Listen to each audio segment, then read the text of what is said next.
आपकी जेब में मोबाइल होगा। चूंकि मुसलमान के बच्चों के जेब में कलम तो नहीं मिल सकता, पढ़ा होता तो कलम रखता। अफसोस तो यह है कि जो कौम दुनिया को पढ़ाने आई थी, आज उस कौम को जाहिल लोग भी प्रवचन करके कहता है पढ़ो जाहिल हो। यह तस्वीर किसने बनाई है?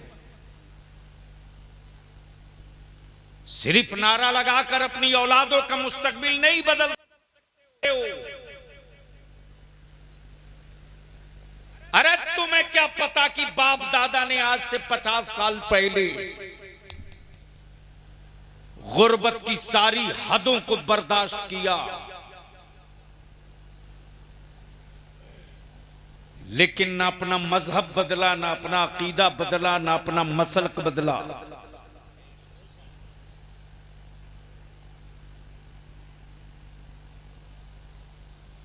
पंद्रह 1500 साल पहले जो मुस्तफा तशरीफ लाए, सुनेंगे? सुनने के अलावा कुछ कर तो आप सकते नहीं। करने वाली कौमें बहुत सुनती नहीं हैं, और जो कौम कुछ नहीं करती वो कौम सिर्फ सुन सकती है।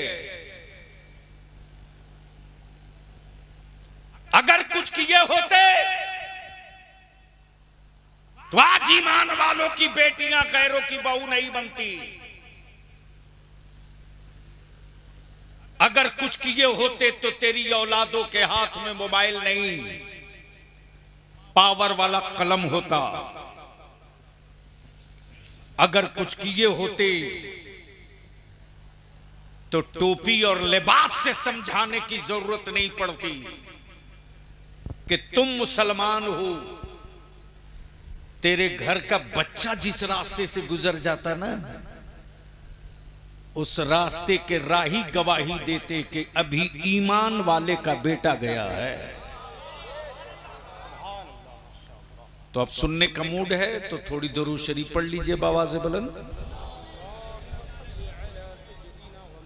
थोड़ी सी आवाज कम कर दीजिए, झंझनाहट बहुत है कि नहीं? है ना? हाँ, नारा तो अभी खूब लगा रहे थे, दे धनादन दे धनादन। दुरूद शरीफ याद ही नहीं है। अरे याद है तो नबी और आले नबी की बारगाह में बावाज़े बुलंद अल्लाहुम्मा सल्ली अला सय्यदिना मौलाना मुहम्मदिन बारिक वसल्लिम सल्लु अलैहि सलातुम व सलामन अलैका या रसूलुल्लाह। बस दिल लगाइए, इमसाल जश्न मीलादे मुस्तफ़ा 1500 साल। ठीक है? कितना 100 साल? दुनिया में मुल्क बहुत है, सुनिए अहमद, और धर्म भी बहुत है, मजहब भी बहुत है। कुछ मजहब के मानने वालों ने कहा कि मेरे मजहब की उम्र 5000 साल, कुछ मजहब के मानने वालों ने कहा कि मेरे मजहब की उम्र 10,000 साल, तो कुछ मजहब के लोगों ने कहा कि मेरे यहां 35 करोड़ माबूद हैं। लेकिन तन्हा मजहब का नाम इस्लाम, तन्हा किताब का नाम कुरान। सारे नबियों के नबी और वजहे वजूदे कायना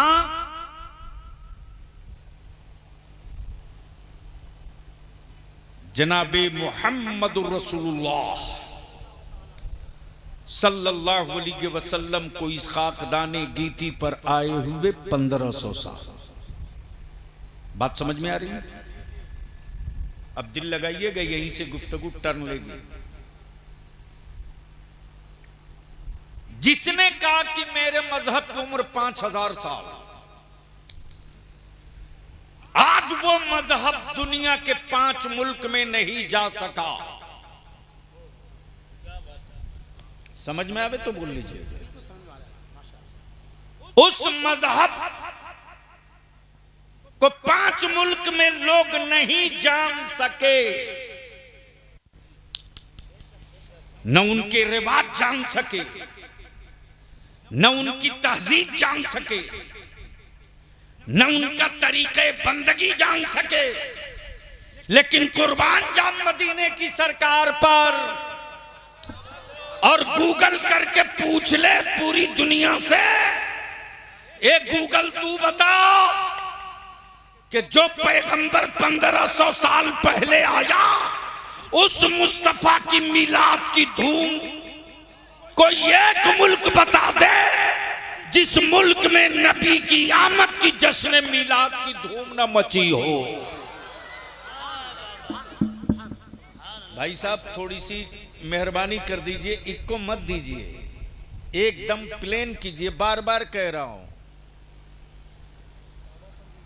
पूरी दुनिया में तन्हा मजहब इस्लाम गोया क्लियर हो गया, गोया क्लियर हो गया। 35,000 माबूद रखने के बाद भी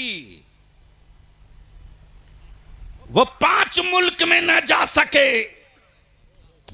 हम अकेला खुदा रखने वाले पूरी दुनिया में फैल गए।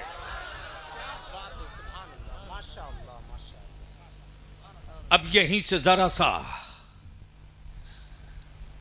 तज्जिया करो। कोई दिक्कत?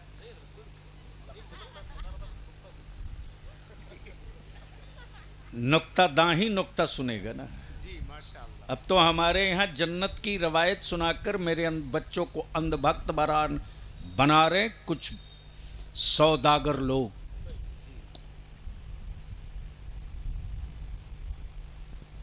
कहां जन्नत के पीछे बावले बने घूम रहा यार तू। और ये भी क्या गजब की बात है, जिनकी अपनी जन्नत की गारंटी नहीं, वो भी एजेंट रख के बिचवा रहा। बंद करो इन हरामखोरों की दुकानें। अंधभक्तों के लिए जन्नत नहीं है, मुस्तफा के आशिकों के लिए जन्नत है। और जो आशिक होगा उसकी नमाजें कज़ा नहीं होंगी, और जो आशिक होगा वह सूद करने वाला नहीं खाएगा। जो आशिक होगा उसके होठों तक शराब की बू नहीं आएगी। हैरत है कि इश्क का दावा पीता है शराब, इश्क का दावा खाए सूद, इश्क का दावा छोड़े नमाज, इश्क का दावा मामों का एहतराम नहीं, इश्क का दावा पड़ोसियों का एहसास नहीं, इश्क का दावा सौदा करे बेटे का, सौदा करे बेटे का। अब अगर नबी का आशिक होता तो अपने बेटे को 5 लाख रुपया एक बुलेट पर नहीं बेचता। बोल गलत बोल रहा हूं कि सही है? तो अब बीच से नारा लगा खड़ा होके एक आदमी,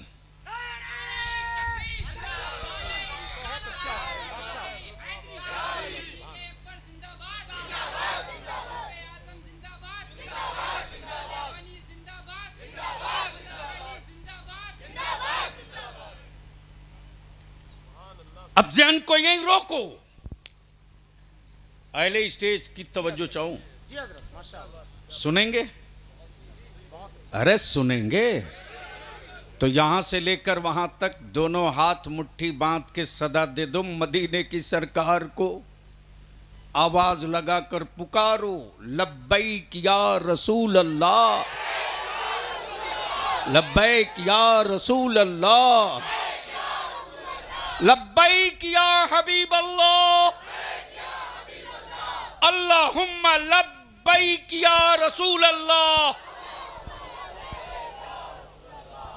ये लब्बैक की सदा दुनिया का कोई हुक्मरान नहीं दबा सकता, इसलिए कि ये सिर्फ नारा नहीं है, ये आशिकों की पहचान है, ये आशिकों की पहचान है। तब बलियावी कहता हो सऊदिया के ज़कात खोरो, तुम अमेरिका का नारा लगाओ, हम मदीने के मुस्तफा का नारा लगाएंगे।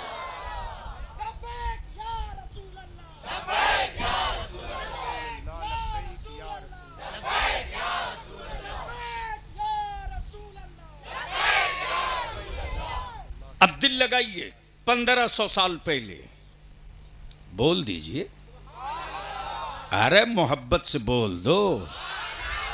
क्या कहा? 1500 साल पहले, 1500 साल पहले कौन आया? अब यहीं रुक करके एक बात अर्ज कर दूं, नबी बहुत आए, रसूल बहुत आए, पैगंबर बहुत आए, किताबें बहुत आई, सहीफे बहुत आए, लेकिन अल्लाह ने जब अपना महबूब भेजा, बोलोगे तो बोल दूंगा। अहमद बाबू, अब यहां रुक कर मैं पूछ लो, डंडवा सादात वालों,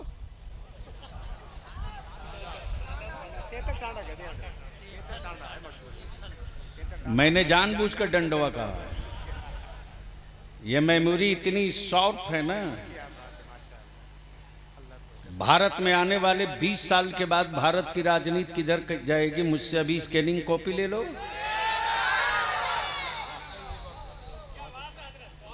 मैं वो थोड़ी ही ना हूं, वरना कौन नहीं चाहता है कि ताम झाम दिखे।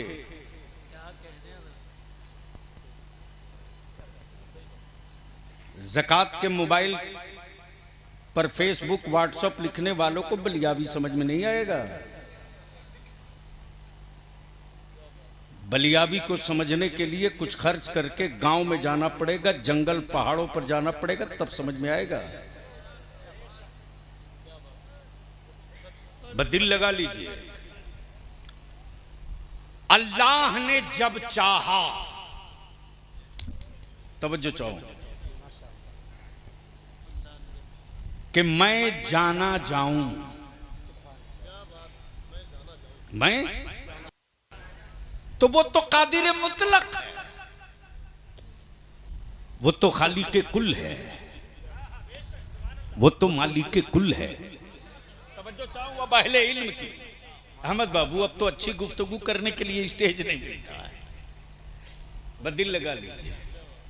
सारी खूबियों का मालिक वो, सारी सिफतों का मालिक वो, सारी खिलकत का खालिक वो, और उसकी सिफत ये कि वो रहीम भी है, वो करीम भी है, वो सत्तार भी है, वो गफ्फार भी है, वो रऊफ भी है। तवज्जो चाहो। और मेरी फितरत ये कि हम मुजरिम भी हैं, हम गुनहगार भी, हम पापी भी हैं, हम हरामखोर भी हैं, हम हिस्साखोर भी हैं, हम हकखोर भी हैं, लेकिन वैसा रहीम, वैसा करीम, वैसा सत्तार, वैसा गफ्फार कि उसकी कुदरत ने मुस्कुरा कर कहा, तुम मुजरिम हो, मैं रहीम, तुम पापी हो। बोलो बोलो, अरे जोर से तवज्जो चाहो। तुम मुजरिम हो, मैं सत्तार हूं, तुम पापी हो, मैं गफ्फार हूं, तुम पापी हो, मैं गफ्फार हूं, तुम गुनहगार हो, मैं रऊफ हूं, मैं रऊफ हूं। तेरी औकात नहीं, कि तू पैदा हो, ये मेरी रहमत है कि तुझे पैदा कर दिया। दिल लगा में, दिल लगा में, अगर समझ में आवे तो। उसी रब्बुल आलमीन ने जब चाहा कि मैं जाना चाहूं, तो मेरे परवरदिगार ने अपने नूर से, जोर से, किससे? एक नूर बनाया, एक नूर बनाया, वो भी काब।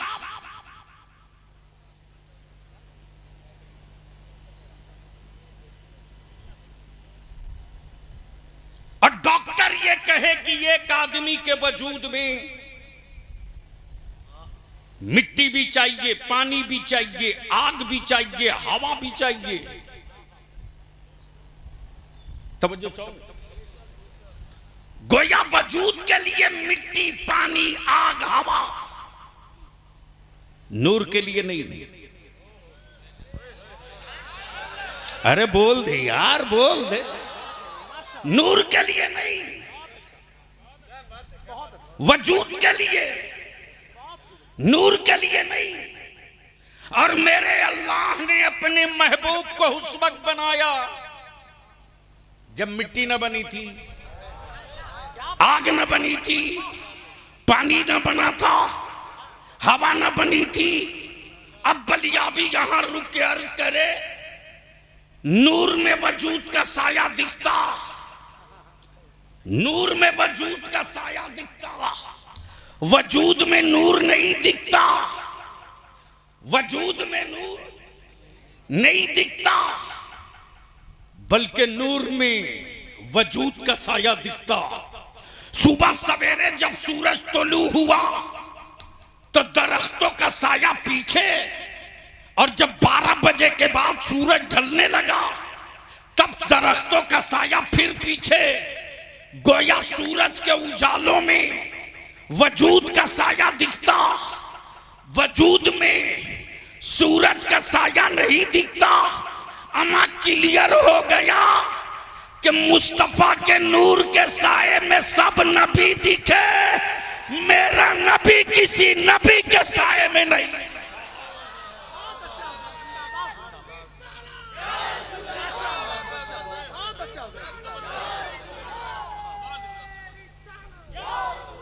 अब सवाल ये उठता, मेरे परवरदिगार तूने जिसको अपने नूर से बनाया, बोलो तो बोल दूंगा, ओए जी लगा के बोल दो। ए अल्लाह, तूने जिस नूर को अपने नूर से बनाया, इनकी सिफत क्या है? इनकी सिफत क्या है? इनका मनसब क्या है? इनका नाम क्या है? तो जब रब ने अपने नूर से नूर बनाया, ए अल्लाह जिसको तूने बनाया है ये हैं कौन? ये हैं कौन? आंख बंद करके तकरीर करनी है हमको। ये हैं कौन? जवाब मिलेगा अहमद। क्या? अहमद। ए अल्लाह, जब नाम अहमद है तो इनका मनसब क्या है? नबूवत। तवज्जो चलो, नाम अहमद, मनसब नबूवत।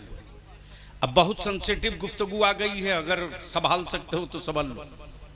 मनसब नबूवत, ईमान से बोलो, क्या मुल्क बदल जाने से इंसान का मनसब बदल जाता है? मान लो कोई भारत का डॉक्टरियत कंप्लीट कर ले, मेडिकल क्वालिफाई कर ले, तो क्या वो नेपाल चला जाए तो डॉक्टर नहीं रहेगा? अरे बोलो ना, जोर से बोल दो। लंदन जाए तो, इटली जाए तो, अमेरिका जाए तो, बिहार जाए तो, शहर बदलने से मनसब नहीं बदलता, रब ने अपने नूर से जिस नूर को बनाया, नाम अहमद, मनसब नबूवत, महबूब मेरे कुर्ब में रहो तब भी नबी, और मक्के में जाओ तब भी नबी। मक्के में जाओ तब भी नबी, मदीने में जाओ तब भी नबी। अब दिल लगाइएगा, बहुत ही दिलों को छूने वाला एक नुक्ता आ रहा। अहमद तब भी नबी, महबूब तब भी नबी। आए हाय हाय, बोल दो बोल दो। गोया पोजीशन क्लियर के मुल्क बदल जाने से, स्टेज बदल जाने से, सूबा बदल जाने से मनसब नहीं बदलता। तो जब आदमी की दिए हुए लक़ब और मनसब नहीं बदलते, तो जिस महबूब को रब ने मनसब दिया हो उसे कौन मुल्ला बदल सकता? तवज्जो चाहो। अब बलिया भी यहां रुककर बड़ी सफाई के साथ दो टुक अर्ज करें। नबी बहुत आए, रसूल बहुत आए, पैगंबर बहुत आए, लेकिन जितने नबी आए उनका एक पीरियड, एक टाइमिंग, एक पीरियड, एक टाइमिंग। नबी थे, दीन था, किताबें थी, सहीफे थे, मोजज़े थे, मोजज़े थे, मोजज़े थे। तवज्जो चाहूं, किताबें थी, लेकिन एक पीरियड के लिए वो गए, किताबें गई, वो गए, नबूवत गया, वो गए, नबी हैं, नबूवत नहीं है। रसूल थे, रिसालत नहीं है। नबी थे, नबूवत नहीं है। किताबें थी, किताबें नहीं है। वो आदम थे जो नबी थे, वो मूसा थे जो नबी थे। अमा ये महबूब हैं, जब आए नहीं थे तब भी नबी हैं, और जब आ गए तो कयामत तक के लिए नबी हैं।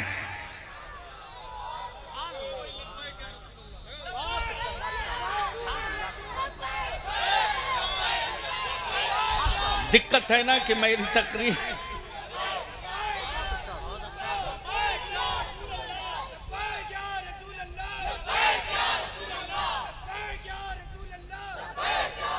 अब इसको यहीं थोड़ी देर के लिए रोक लो।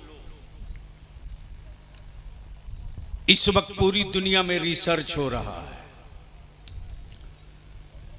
लेकिन यह कहने में बलियाबी को कोई डर और नहीं है।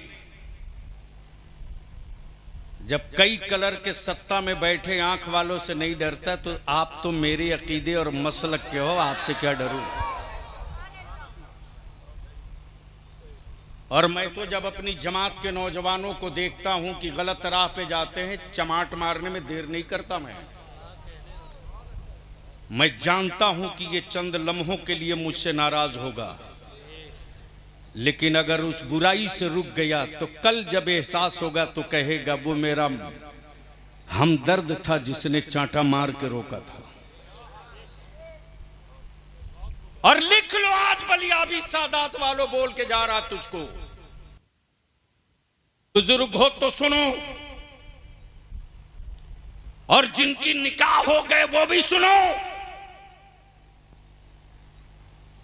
मर्जी तुम्हारी,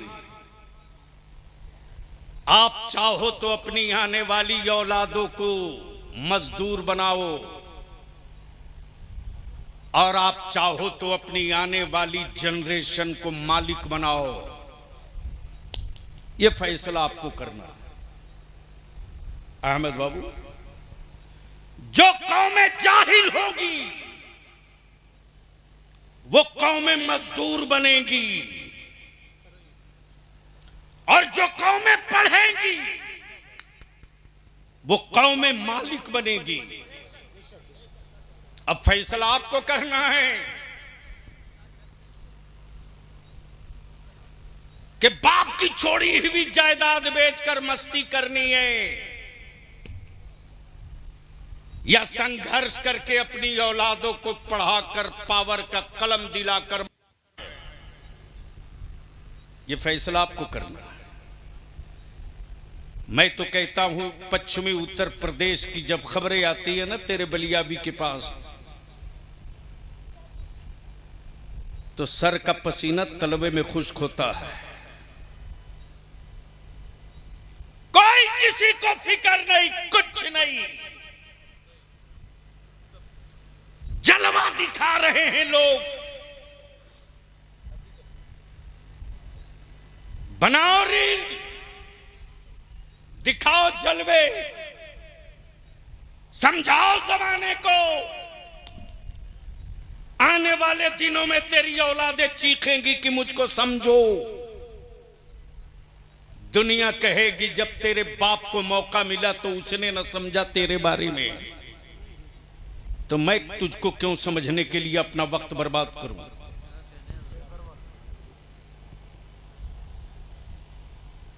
बलियाबी तुझसे सिर्फ एक चीज की भीख, तुझसे तेरी औलादों के लिए भीख मांग रहा रे। किसी हुकूमत से हमें फुट्टी कौड़ी की जरूरत नहीं है। नहीं चाहिए सत्ता के तिजोरी का सिक्का। मुस्तफा के गुलामों में आज भी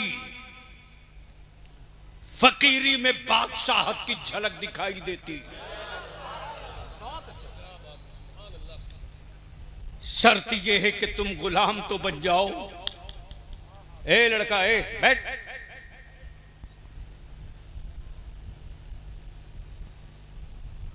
सिर्फ दो काम कर दो। बलियाबी तुझसे तेरी औलादों के मुस्तकबिल के लिए सिर्फ 5 साल मांग रहा, सिर्फ 5 साल। वोट तुम जिसको देना हो दे लेना, जिसके जिंदाबाद के नारे लगाना हो लगा लेना, जिससे जन्नत खरीदनी हो खरीद लेना। लेकिन अगर चाहते हो कि तेरी आबादियों के सर उठाए मस्जिदों के मीनार सलामत रहें, अगर चाहते हो कि तेरी आबादियों में नगमे तौहीद अल्लाहु अकबर की सदा बुलंद होती रहे, तो अल्लाह के वास्ते निकाह को सस्ता कर दो। निकाह को सस्ता कर दो। इतना सस्ता कर दो निकाह कि मेरी बेटियां बोझ न बने और बेटी की विलादत की खबर सुनकर हर बाप फख्र से कहे कि मेरे घर से सैयदा फातिमा की कनीज आई है। निकाह को सस्ता कर दो और उसी पैसे को बचा दो और उसी पैसे से अपनी औलादों को पढ़ा दो। सिर्फ पढ़ा दो। मालूम है तेरे बलियाबी को कि दुनिया रास्ता मांगती है, पानी रास्ता नहीं मांगता। दुनिया को रास्ता चाहिए, पानी खुद रास्ता निकाल लेता है। सामने अगर पत्थर की चट्टान हो तो बगैर छेनी मारे पत्थर का कलेजा चीर के पानी बाहर आ जाता है।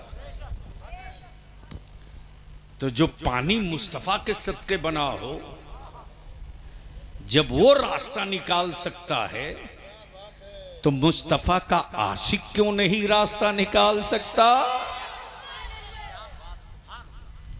लेकिन ये लफ्जों से नहीं करना पड़ेगा, ये बता दो कि इस सादात में कितने घर हैं?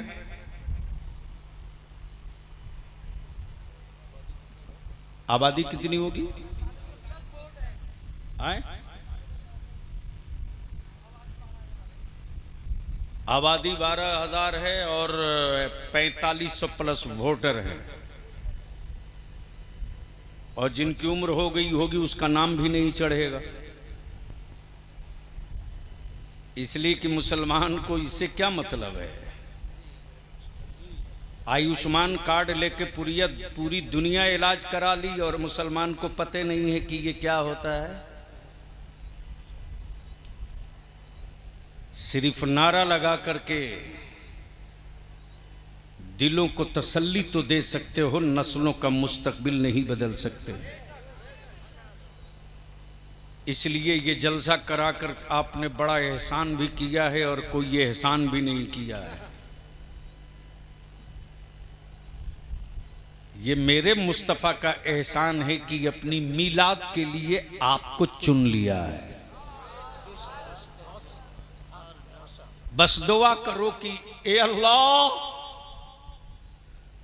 आकाए रहमत ने मीलाद के लिए हमको चुन लिया,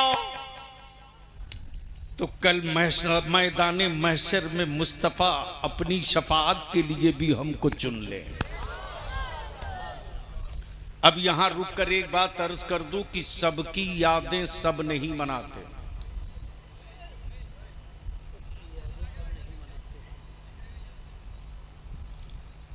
एक तो मुसलमान, वो भी जिद्दी, उसको भी जिद है कि वहीं बैठेंगे। तो मैं आपसे एक बात पूछ लूं कि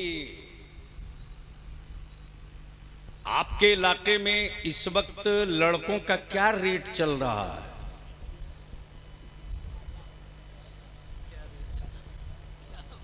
क्या रेहान, रियाज, क्या रेट है लड़कों का?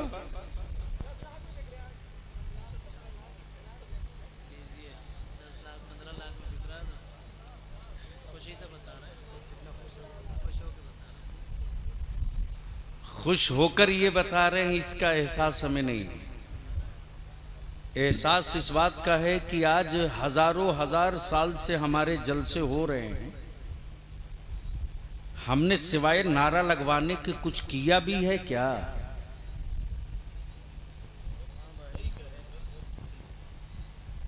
एहसास इसका है जी।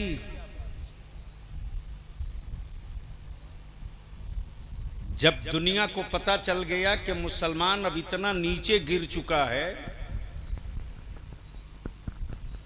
कि वो अपने खून का सौदा करने लगा है, तब कुफ्र को पता चल गया कि जब ये खून बेच सकता है तो अपना ज़मीर भी बेच सकता है। पहले ज़मीर बिका है तब औलाद बिकी है। पहले ज़मीर बिका है तब बेटा बिका है। और जिस कौम का ज़मीर बिक जाए उस कौम को अच्छा ख्वाब नहीं देखना चाहिए, उस कौम को चीखना नहीं चाहिए। इसलिए कि दुनिया में दो ही चीज है जो बिकती नहीं, एक का नाम खमीर है और एक का नाम ज़मीर है। जब ज़मीर बिकता है, जब ज़मीर बिकता है तब जिस्म आवारा होता है, और जब खमीर बिकता है तब दिल आवारा होता है। ये बात मैं किसको बोलूं? कौन समझेगा? चीखो चिल्लाओ, दीवारों से सर टकरा के मरो। मरी हुई लाशों के सामने चीखने से कुछ नहीं होगा, लेकिन अगर परिंदे जिंदा हैं तो तेज हवाओं की आहट पर अपनी नस्लों के तहफ्फुज का रास्ता निकाल लेती, इसलिए कि वो जिंदा हैं। मरी हुई लाशों को कांधे की जरूरत पड़ती है रे, जिंदा लोगों को कांधों की जरूरत नहीं पड़ती। अगर लाश बन गए हो तो कांधों का इंतजार करो, इसलिए कि लाशों को कांधे की जरूरत पड़ती है। और अगर जिंदगी बची है तो कांधे का इंतजार मत करो, अपनी नस्लों के मुस्तकबिल का इंतजाम में लग जाओ। और उसका पहला इंतजाम यह है कि पूरे गांव की एक चटाई बनाओ,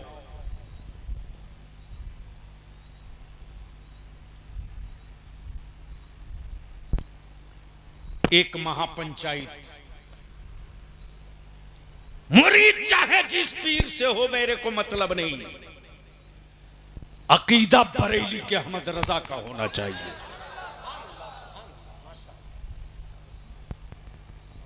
सिलसिला चाहे जिसका हो, उस पीर की ताईद हुस्सामुल हरमैन पे होनी चाहिए।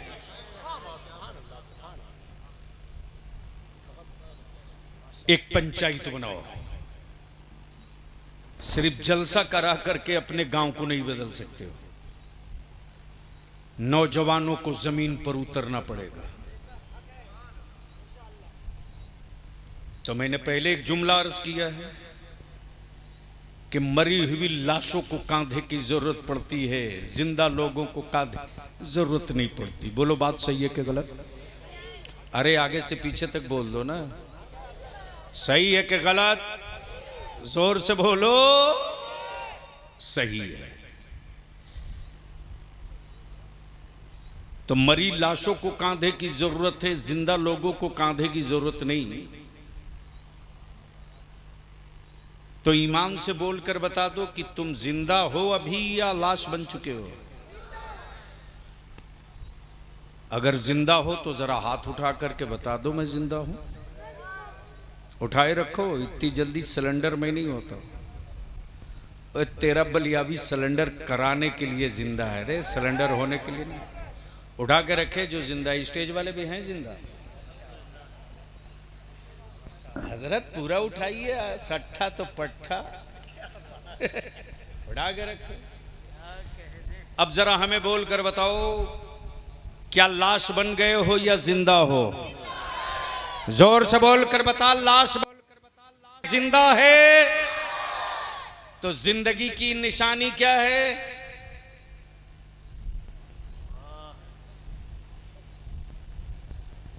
जिंदगी की एक निशानी, एक, अगर जिंदा हो तो बुराइयों के खिलाफ खड़ा होकर बता दो मैं जिंदा हूं।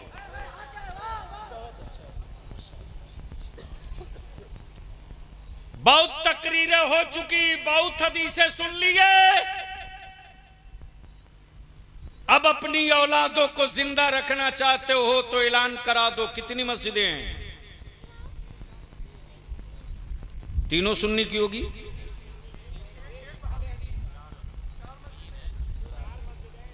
अपनी वाली बताओ ना, दुनिया वाले को क्यों बता रहे?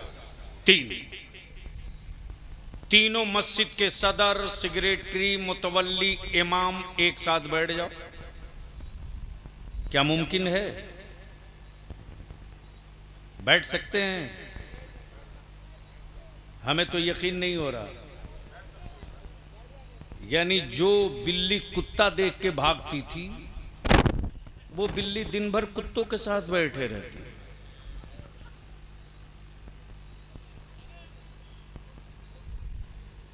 यानी उनको भी समझ में आ गया, लेकिन अब तक मुसलमान जलवा दिखाने में लगा है।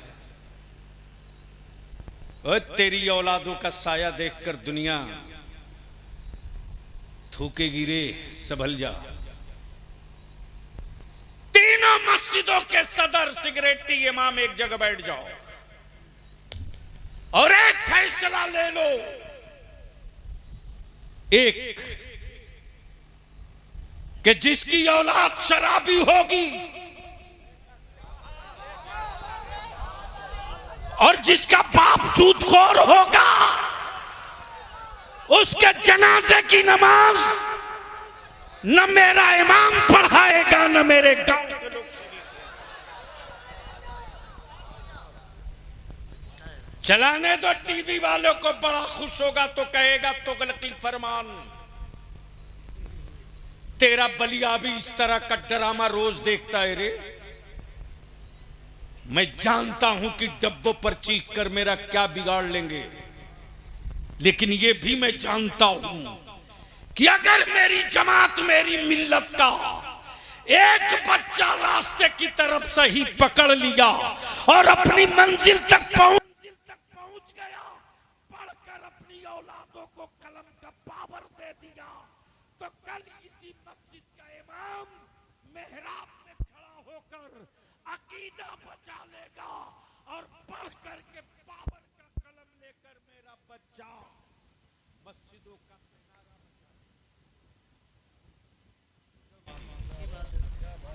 जरूरत इस बात की, अब तो जमीन बेच करके बेटी वाले अपनी बेटी का निकाह कर रहे। बोल सही के गलत?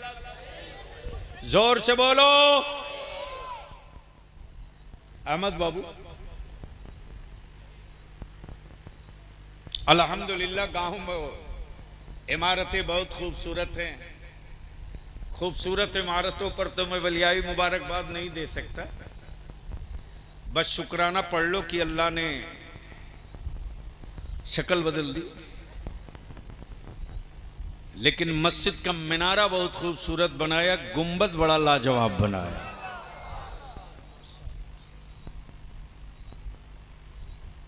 मिलादे मुस्तफा के मौके से गांव को रोशन कर दो। दिल अंधेरों में डूबा रहे तो ये उजाले किसी काम के नहीं, लेकिन गांव में कोई चिराग न जले, ईमान वालों के दिलों में मुस्तफा के इश्क का दिया जलते रहे, तो तुम जहां खड़ा हो जाओगे वहीं उजाले निकल आएंगे। तो अब ये जहेज की लानत खत्म होनी चाहिए कि नहीं होनी चाहिए? बोलो ना भाई। ये बेसाइज के पैजामा वाला इंशाल्लाह मत बोलो।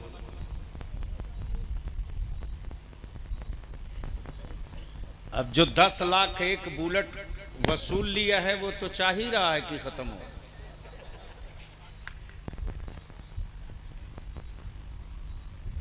मैं तेरे हाथ जोड़ के विनती करूंगा, अगर बहू लानी है ना तो कोठी और हवेली वाले को मत ढूंढ, और बेटी वालों अगर तकदीर पर ईमान लाए हो, तकदीर पर, तो अपनी बेटी के रिश्ते के लिए कोठी हवेली वाला मकान मत ढूंढो। अगर ईमान है तकदीर पर तो। अगर लड़के वाले हो तो बच्ची वो तलाश करो जो सैयदा फातिमा की कनीज हो।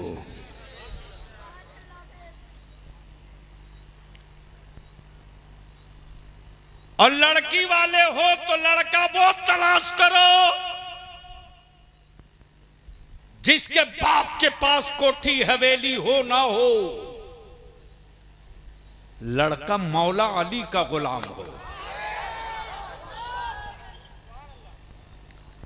फिर तुझको अपनी औलादों को ताबीज बांध कर गले में सुधारने की जरूरत नहीं पड़ेगी।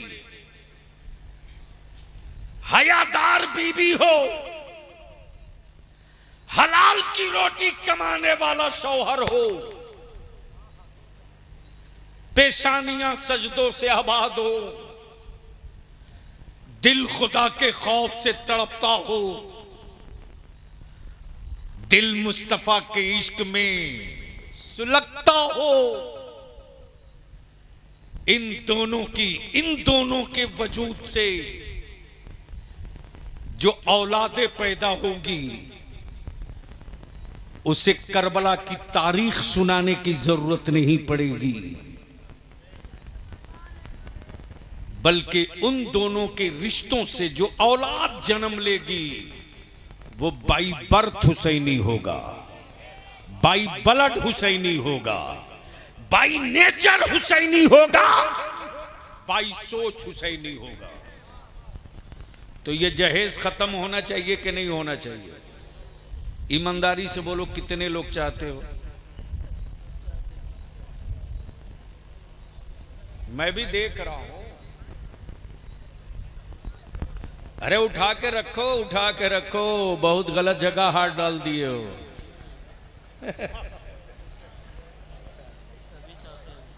पीछे वाले भी चाहते नहीं कि जहेज खत्म होना चाहिए?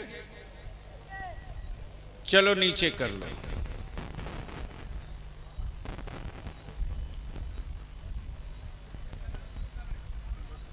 ए रियाज, गाड़ी लगवा लो। मैंने लेट नहीं किया, तुम्हारे सिस्टम की वजह से लेट हुआ, क्योंकि सुबह फ्लाइट है दिल्ली से। बलिया भी जब वादा कर लेता है ना तो हर कोशिश नहीं, आखिरी दम तक जान लड़ाता है कि मैं पहुंच जाऊं। इसलिए जिस तरह मैं जबान का पाबंद हूं उसी तरह मैं सोचता हूं कि सब लोग हों। तो आखिर में क्लियर कट बोल दो कि क्या जहेज और तिलक खत्म होना चाहिए?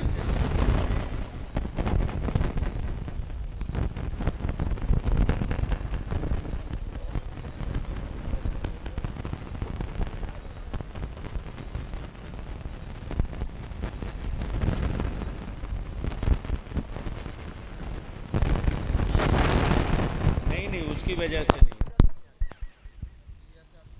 हेलो, अब जाकर सही जगह पर पहुंचा है।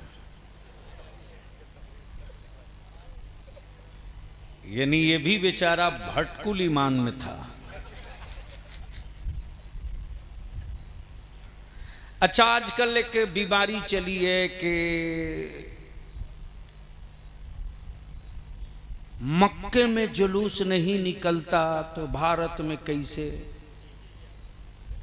बोलता है लोग कि नहीं? अरे जोर से बोलो ना, जोर से बोलो ना। तो मक्के में तो अबू जहल भी था,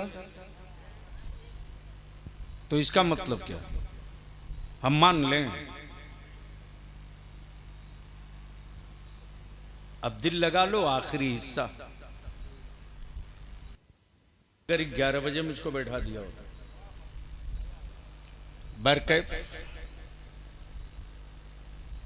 मैं उस पॉइंट को जो छेड़ा था उसको पूरा कर दूं। आपके इलाके में लड़की देखने लोग जाते हैं कि नहीं? कितना आदमी जाता है?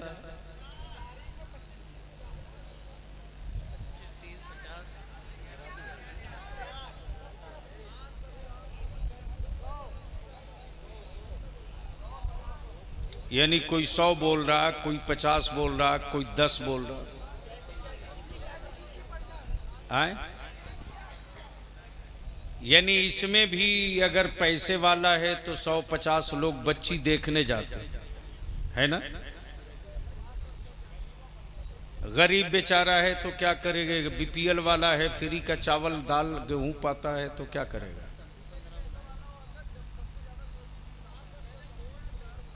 अच्छा, तो ये 30-40 मंगनी में क्या गांव लूटने जाते हो? शर्म करो, शर्म करो। मैं तो बाबू अहमद बाबू, मैं तो दावत देता हूं कि आओ बिहार और झारखंड में बड़े बड़े बारातों में हुड़दंग कर ले। मुझे मालूम है कि मेरी नस्लें किस आग पर खड़ी है। जज्बाती तकरीरों से नारा लगाकर नस्लों का मुस्तकबिल हम रोशन नहीं कर सकते। जरूरत इस बात की है कि बुरे को बुरा कहा जाए, बुराइयों से रोक लिया जाए। तो कितने लोग चाहते हो कि तिलक जहेज खत्म होना चाहिए? अरे जोर से बोलो ना, नीचे कर लो। अच्छा, अब दूसरी बात ये बताओ कि क्या रसूल करीम से इश्क है आपको? ये पहले पूछ चुका हूं अहमद बाबू। क्या आप आशिक़े रसूल हो? सोच के बोलना। क्या पक्के आशिक़े रसूल हो? तो इस मजमे में कोई ऐसा लड़का है जिसका निकाह नहीं हुआ है, खड़ा होकर कह दे। क्या कहोगे? लेना नहीं चाहिए, तुम लोगे कि नहीं लोगे? और अगर 10 लाख मिले तो खड़ा रहना। कोई दूसरा है इसके साथ देने वाला?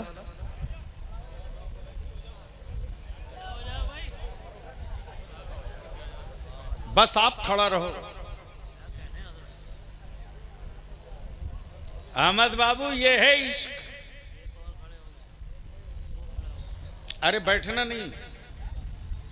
कोई दूसरा है जो मेरे आका की मिलाद को गवाह बनाकर ऐलान कर दे कि मैं नहीं बिकूंगा, मैं बाजारे मुस्तफा में बिक चुका हूं? कोई दूसरा है?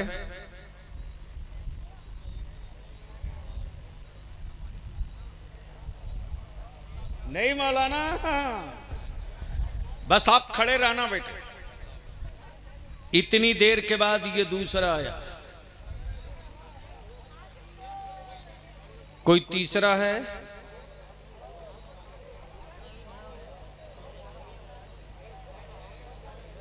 तीन। ढेर हीरो देखा है यार। यहां बड़ा बड़ा अरबपति वलियावी की जेब में रहता है। पढ़ो इसकी विकिपीडिया। मंत्रियों को लाइन में लगना पड़ता है। ये मैंने तो जवानों से जबान दे दिया। 1 2 3 4 और इश्क का दावा पूरा मजमा कर रहा था।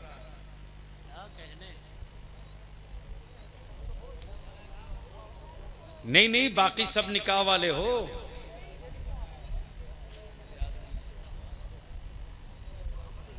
अब उत्तर प्रदेश में अगर बुलडोजर चले या अगर कोड़ा गिरे तो अब हमको सदमा नहीं करना चाहिए। अहमद बाबू, बड़ा बड़ा बड़ा मेरे दिल को लगता था कि क्या हो रहा है यूपी में, लेकिन आज बरेली शरीफ के इस गिरदो नवाह में आने के बाद बलियावी को यकीन हो गया कि तुम पागल हो जो चीखते हो। जो कौम अपने नबी के इश्क का ढोंग रचे, वो कौम अगर सांस ले रही है, यही बड़ी बात है। जिस कौम के अंदर अपनी बेटियों के लिए ज़मीर ना हो, वो कौम अगर जिंदा सांस ले रही, यही बड़ी बात है। इतनी देर से चीखने के बाद ये सिर्फ 4 कुमारे निकले जिन्होंने कहा मैं तिलक और जहेज नहीं लूंगा और निकाह कर लूंगा।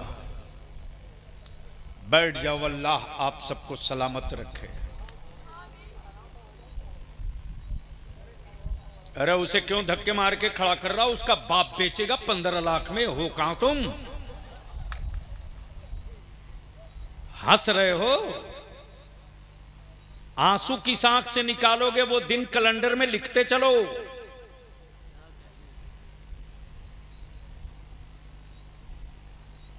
कांधे में असर नहीं होंगे।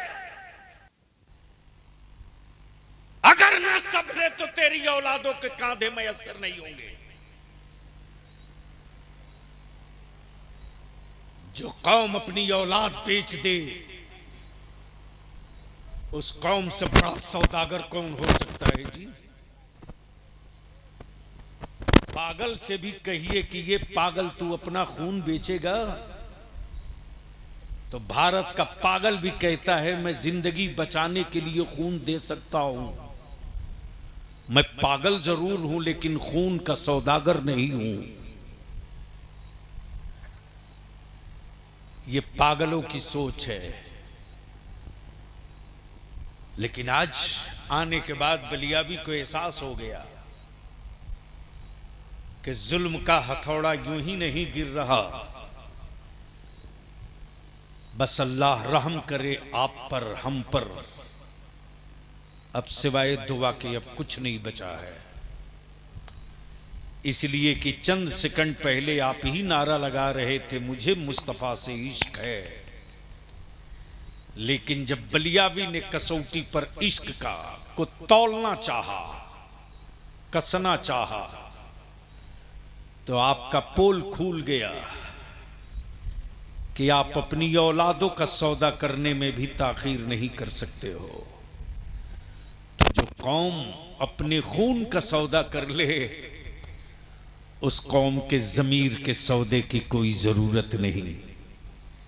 इसलिए आखिर में चलते चलाते यही इल्तिजा, यही अपील कि संभाल सकते हो तो अपनी नस्लों को संभाल लो, बचा सकते हो तो आने वाले दिनों में अपनी मस्जिदों के मीनारों की इज्जत बचा लो, और गैरत वाली मामों का दूध पिए हो तो अपनी कौम और अपने मुआशरे और अपनी मिल्लत की बेटियों की आबरू बचा लो।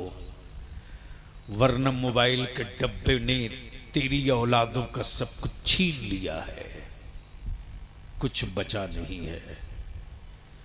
अहमद बाबू, अब तो मोहल्ले के कुत्ते परेशान हैं, मुस्लिम मोहल्ले के कुत्ते परेशान हैं। इसलिए कि कुत्तों के पास घड़ी नहीं, वो घड़ी नहीं देखता। कुत्तों को मालूम है कि जब आबादियों में सन्नाटा हो जाए तो समझ लो दुनिया सो गई, तू भी सो जा। लेकिन आज मुसलमानों के मोहल्ले में 2 बजे, 2:30 बजे, 3 बजे, 4 बजे रात तक मोबाइल का डब्बा लिए मुसलमान का बेटा ओटा पर, सीढ़ी पर, पुलिया पर, बागीचे में, चौराहे पर, चबूतरे पर। अब तो माओं को फुर्सत नहीं कि अपनी बेटियों का दर्द सुन सके। बेटियां मुझको फोन करके बोलती, अंकल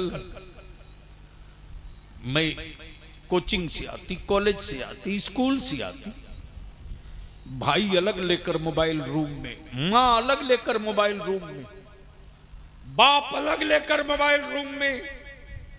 मैं बेटी हूं, मैं अपने दिल की बात मां के अलावा किसी से नहीं कह सकती। लेकिन मामों को फुर्सत नहीं है, मामों को फुर्सत नहीं है।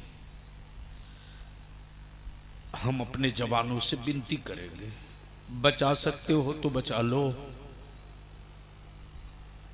गर्दन तक जल चुके हैं, बचा लो। अपनी बीवियों से आहत करा लो।